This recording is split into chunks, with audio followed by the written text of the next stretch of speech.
Hello বন্ধুরা, তোমার সকলকে স্বাগতম তোমাদের চ্যানেল ডাব্লিউবি প্রাইভেট টিউশনে। আজকের এই ভিডিওতে আমরা উচ্চ মাধ্যমিক 2024 বাংলার ফাইনাল পরীক্ষার জন্য একটি এমসিকিউ সেট নিয়ে আজকের এই ভিডিওতে আলোচনা করব।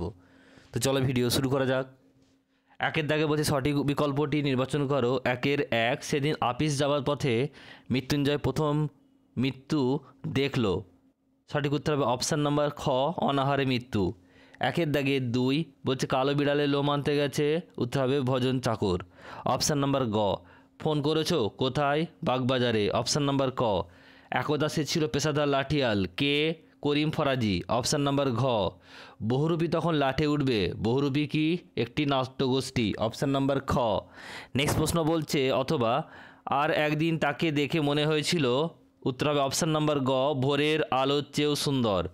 নেক্সট প্রশ্ন রয়েছে দেখো পরেরটা, 6 the night is calling me me me সংলাপটি লিখেছেন বার্নার্ড শ।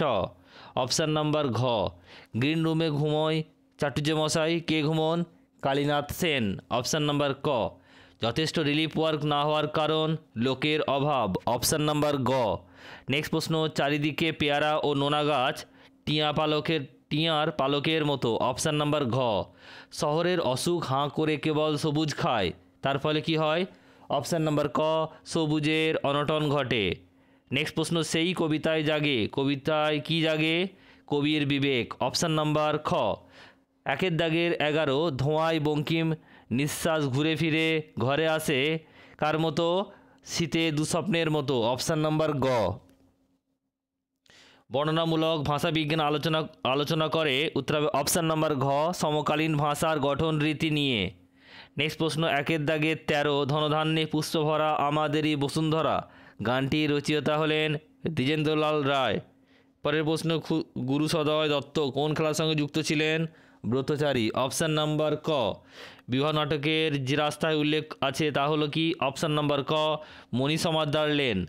নেক্সট প্রশ্ন বলছে দেখো পরেরটা, বলছে অথবা প্রশ্ন, life's but a walking shadow a poor player উদিত সংলাপটি কোন নাটকের? ম্যাকবেথ। অপশান নাম্বার ঘ। নেক্সট প্রশ্ন বলছে পরেরটা, কে আবার গড়ে তুললো এতবার? কি গড়ে তোলার কথা বলা হয়েছে? ব্যাবিলন। অপশান নাম্বার ঘ। মর্দানা শুনে ছুটে গেল কোথায়?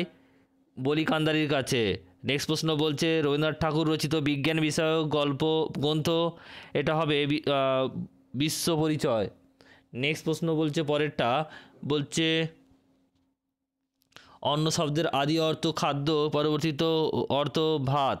এটি শব্দার্থের বিবর্তনে কোন ধারায়? এটা হবে শব্দের সংকোচ।